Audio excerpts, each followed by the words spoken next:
Morning students. நம்ம எந்த unit பார்த்துட்ருக்கோம் அப்படின்னா 8th unit Indian economy before and after independence. இதில் லாஸ்ட் கிளாஸில் என்ன பார்த்தோம் அப்படின்னா public sector and private sector banks, nationalisations of banks, அதை பற்றி பார்த்தோம். இப்போ இந்த கிளாஸில் என்ன பார்க்க போகிறோம் அப்படின்னா performance of India's 5 years plan, அதாவது இந்தியாவினுடைய 5 ஆண்டு திட்டம் அப்படின்றத நம்ம இந்த கிளாஸில் பார்க்குறோம். Economic planning is process in which the limited natural resources are used skilfully so as to achieve the desired goals. The concept of economic planning in India or 5-year plan is derived from Russia, USSR, United Soviet Russia. India has launched 12 5-year plans so far. அதாவது 12th 5-year plan will be the last one. The government of it has decided to stop the launching of 5-year plans and it was replaced by Nidhi Aayog. அதாவது அந்த ரஷ்யாவில் நடந்த ஓராண்டு திட்டத்தை தான் நம்ம follow பண்ணி நம்ம நாட்டில் அதை 5 years பிளானாக கொண்டு வந்தோம்.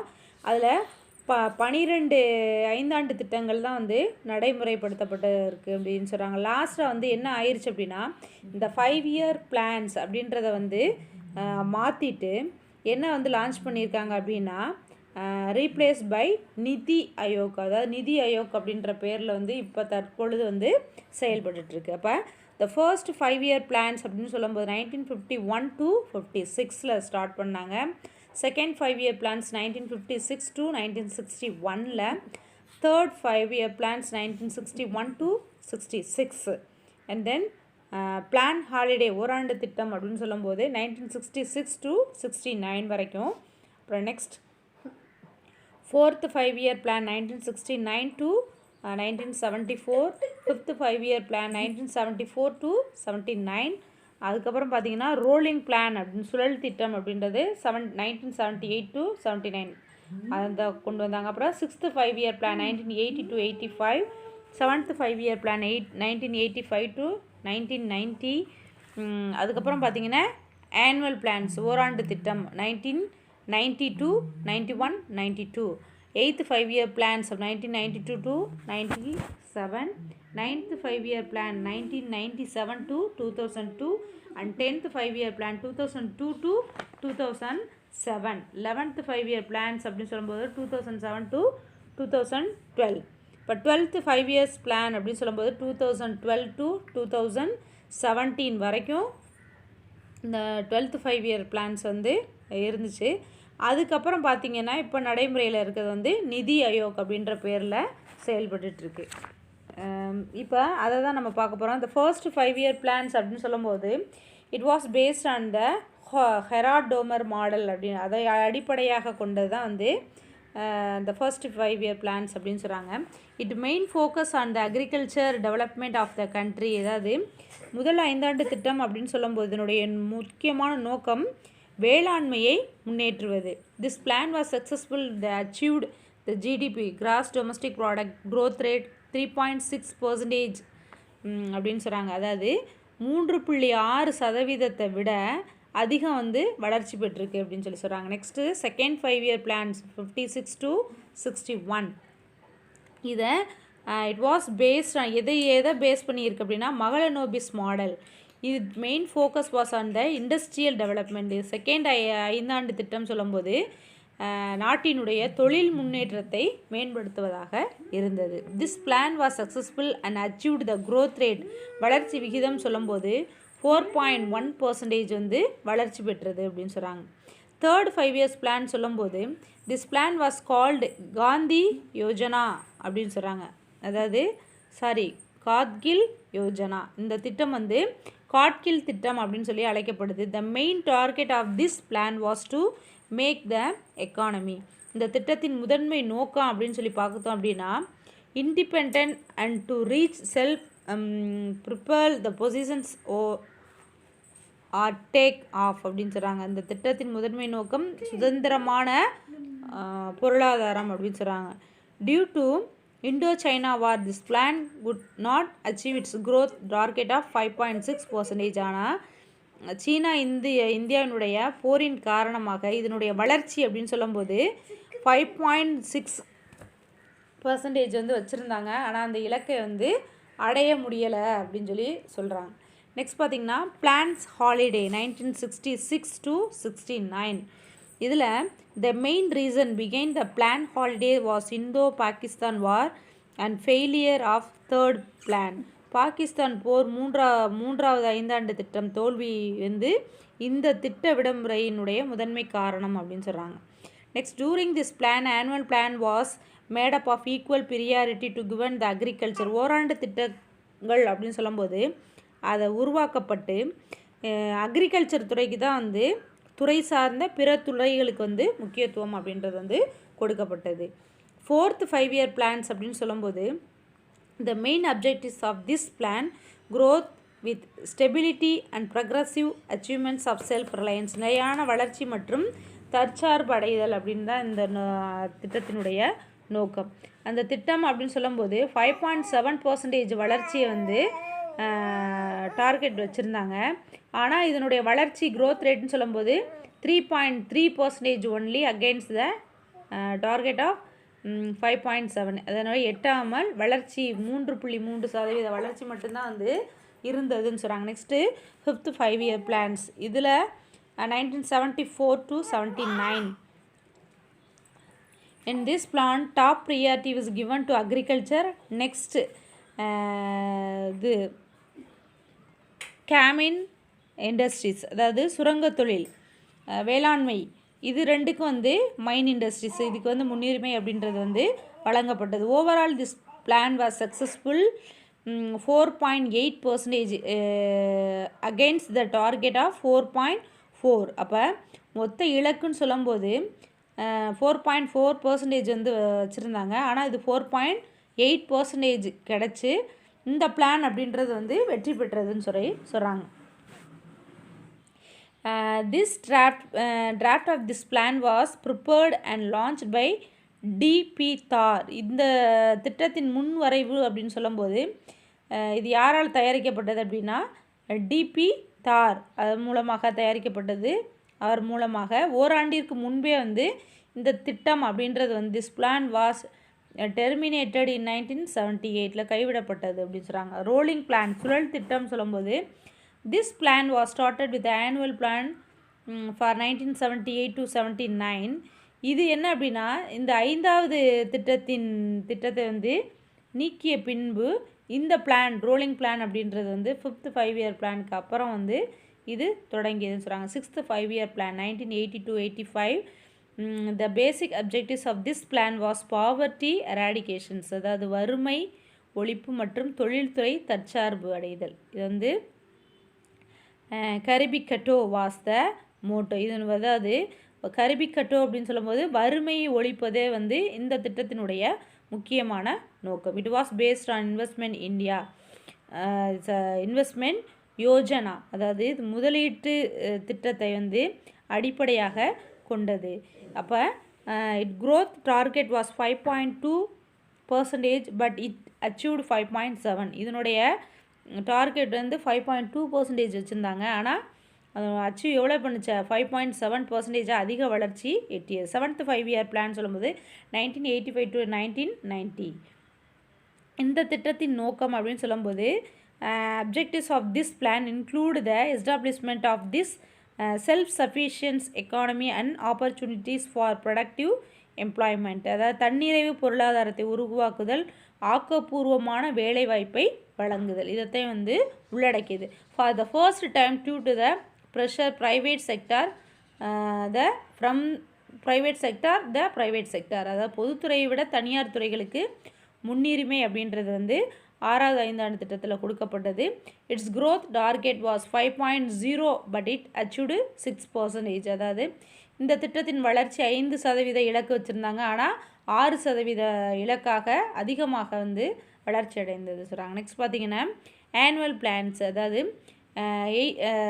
8th 5-year plan would not take place due to the political situations at the centers. 2 annual programs are formed 1992, 91, 92. ஓராண்டு திட்டம் வந்து மைய அரசியலில் நிலையற்ற ஒரு சூழ்நிலை அப்படின்றது வந்து காணப்பட்டது. 8th 5 years plan அப்படின்னு சொல்லும்போது, in this plan the top priority was given to development of the human resources. வேலைவாய்ப்பு, கல்வி, மனிதவள மேம்பாடு முன்னுரிமை இதெல்லாம் கொடுக்கப்பட்டது. During this plan new economic policy of India was introduced. இந்த திட்டத்தில் வந்து புதிய பொருளாதார கொள்கை அப்படின்றது வந்து அறிமுகப்படுத்தப்பட்டது. This plan was successful, got 6.8% against target and 5.6%. அதை விட அலர்ச்சி 6.8 வச்சுருந்தது 5.6 அப்படின்றது தான் வந்து எட்டியதுன்னு சொல்கிறாங்க வளர்ச்சி. 9th 5 year plan 1997 to 2007. The main focus of this plan was growth with justice and equity. அதாவது சமூக நீதியுடன் கூடிய சமமான வளர்ச்சிக்கு முக்கியத்துவம் அப்படின்றது வந்து கொடுக்கப்பட்டது. This plan failed to achieve the growth target 7%, but grow only at the rate of 5.6, குறைவாகவே வந்து வளர்ச்சி எட்டுது. 10th 5 year plans 2002 to 2007. This plan aimed to double the per capita income of India in the next 10 years. அதாவது வருவாய் income அப்படின்றத வந்து 2 மடங்காக உயர்த்த வந்து இந்த 10வது ஐந்தாண்டு திட்டத்தில் திட்டமிடப்பட்டது. It aim to reduce the poverty ratio 15% 2012. வறுமை அப்படின்றத வந்து 50% குறைவாக குறைக்கணும் அப்படின்ற ஒரு குறிக்கோளை வந்து வச்சுருந்துச்சு. 10th 5 years plan. It growth target 8%, but achieved only 7.2%. வளர்ச்சி குறைவானதாக தான் இருந்துச்சு அப்படின்னு சொல்கிறாங்க. நெக்ஸ்ட் 11th 5 year plans, அதாவது 2007 to 2012. It main theme the pastor and more inclusive growth. விரைவான மற்றும் அதிகமான உள்ளடக்கிய வளர்ச்சி. இதனுடைய டார்கெட் அப்படின்னு சொல்லி பார்த்தீங்கன்னா 8.1%, but achieved in only 7.9%. Next 12th 5 year plans 2012 to 2017. The main theme is foster more inclusive and sustainable growth. The growth rate target is 8%. அதனுடைய வளர்ச்சி அப்படின்னு சொல்லும்போது 8% இலக்காக வச்சுருந்தாங்க. The role in economic development of the country. This plan has guided the government as to how it should utilize the scarce resources so that maximum benefit can be gained. இந்த திட்டத்தின் மூலமாக அதிக அளவு பெனிஃபிட் அப்படின்றது வந்து உருவாக ஆரம்பிச்சு. Government adopted the concept of 5 year plans from Russia. அப்போ இந்த அரசாங்கம் சொல்லும்போது இந்த 5 years பிளான்லாம் சொல்லும்போது இது எதனுடைய அடிப்படையில் செயல்படுச்சு அப்படின்னா, இந்த கவர்மெண்ட் வந்து எந்த 5 years பிளான் ஃப்ரம் ஐந்தாண்டு திட்டம் இந்த கான்செப்டே வந்து ரஷ்யாவிலிருந்து எடுக்கப்பட்ட ஓராண்டு திட்டத்தினுடைய அடிப்படையாக இருந்தது. டெவலப்மெண்ட் இண்டிகேட்டர்ஸ், அப்போ வந்து ஹியூமன் டெவலப்மெண்ட் இண்டிகேட்டர்ஸ், அதாவது மனித மேம்பாட்டு குறியீடு அப்படின்னு சொல்லும்போது annually since 1990 the HDI help the government to the real uplifting of the standard of living of the people. ஐக்கிய நாடுகள் முன்னேற்ற கூட்டமைப்பு மனித மேம்பாட்டு அறிக்கையை வந்து பிரசுரம் செஞ்சாங்க 1990. அது என்னது longevity is measured by the life expectancy at birth. வாழ்நாள் என்பது பிறப்பின் போது வாழ்நாள் எதிர்பார்ப்பு அப்படின்றது வந்து கணக்கிடப்பட்டது. எஜுகேஷனல் அட்டைன்மெண்ட், கல்வி அடைவுகள், standard of living measured by real GDP, தனிநபர் வருமானத்தை கொண்டு கணக்கிடப்பட்டது. அதாவது dimension index equal to actual value minus minimum value divided maximum value minus minimum value. பரிமாண குறியீடு அப்படின்னு சொல்லும்போது உண்மை மதிப்பு அதிலிருந்து மைனஸ் குறைந்தபட்ச மதிப்பு டிவைடட் அதிகபட்ச மதிப்பு மைனஸ் குறைந்தபட்ச மதிப்பு. இதை வச்சு வந்து கணக்கிடப்பட்டது அப்படின்னு சொல்லி சொல்கிறாங்க. 188 கண்ட்ரீஸில் India lies in medium human development brackets, அதாவது 131வது நாடாக வந்து, அதாவது India has been ranked 131 out of 188 countries. நடுத்தர மேம்பாட்டு வலயத்திற்குள்ள வந்து நம்ம நாடு அப்படின்றது வந்து இருக்குது. The HDR human development resource 2016 stated that regional disparities in education, வட்டார வேறுபாடுகள் இல்லை அப்படின்னு சொல்லி.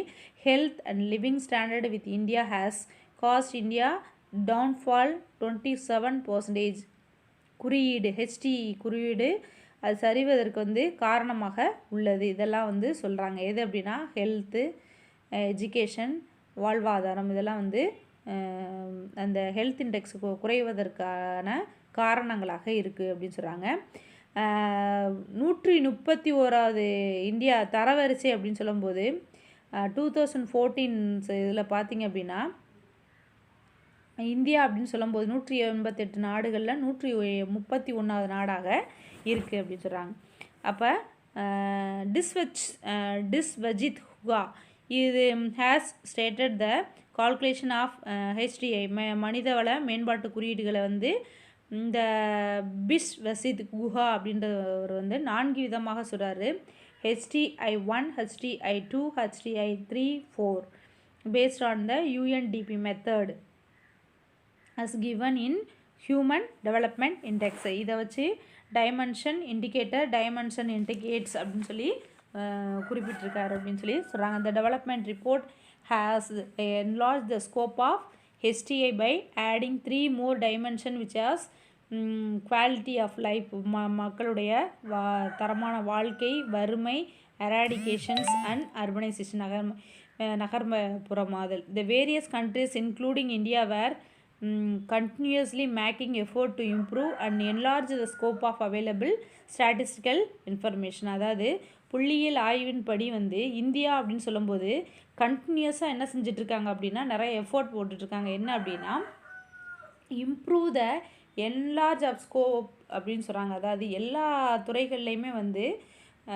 அபரிவிதமான வளர்ச்சி அப்படின்றத வந்து ஊக்குவிச்சிட்ருக்காங்க அப்படின்னு சொல்லி சொல்கிறாங்க. நெக்ஸ்ட் பார்த்திங்கன்னா physical quality of life index அப்படின்னு சொல்லும்போது 100 is the best performance. For example, number 1 represents the worst performance by any country. 100 is the best performance. For example, in case of life expectancy, வாழ்நாள் வயது, the upper limit of 100, this was assigned to 77 years which was achieved by the Sweden in 1973. 77 வயது வரை இருக்கக்கூடியவங்களாக இருந்தாங்க. The lower limit of 1 was assigned to 28 years which was achieved by Guinea-Bissau 1960. அந்த மாதிரி வாழ்நாள் வயது அப்படின்னு சொல்லும்போது இப்போ தற்சமயத்தில் வந்து என்ன செஞ்சுருக்கு, அது இன்க்ரீஸ் ஆகிட்டுருக்கு அப்படின்னு சொல்கிறாங்க. The main difference between the two inclusion income HDI Human Development Index and inclusion in income from PQLI HDI represents அதாவது physical quality of life index, அதான் PQLI. It is meaning for it's a measure to calculate the quality of life well-being of a country. Financial attribute of development and PQLI has only the physical aspects of life. அப்போ this lesson is over.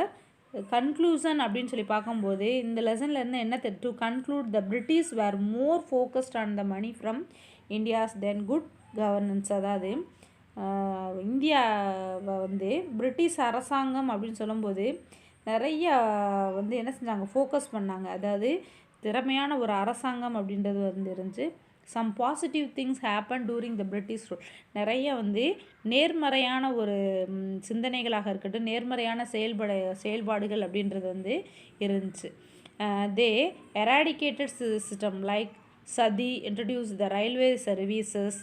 இதெல்லாம் வந்து British கவர்மெண்ட்டில் வந்து சதி ஒழிப்பு, railway services, English language and education, infrastructure and basic principle of capitalist economy அதாவது பொருளாதார முதலீடு அப்படின்னு சொல்லும்போது நிறைய இதிலெல்லாம் வந்து அவங்களுடைய கவனம் அப்படின்றது வந்து இருந்துச்சு. நிறைய சாதனைகள் வந்து செஞ்சாங்கன்னு சொல்லலாம். Government of India formatted many policies with the help of 5-year plans to achieve the grown target in various sector. அதுக்கப்புறம் பார்த்தீங்க அப்படின்னா இந்தியா சுதந்திரம் வாங்கிய பின்பு இந்த 5 years plan மூலமாக என்ன achieve to growth target in various நிறைய செக்டார்ஸில் வந்து வளர்ச்சி, அதனுடைய க்ரோத் ரேட்டை வந்து எட்டியதுன்னு சொல்கிறாங்க. Among the other things of major challenges that still continue the poor health standard, female pesticides, declining the child sex ratio, open defecation, social and economic inequalities, increasing the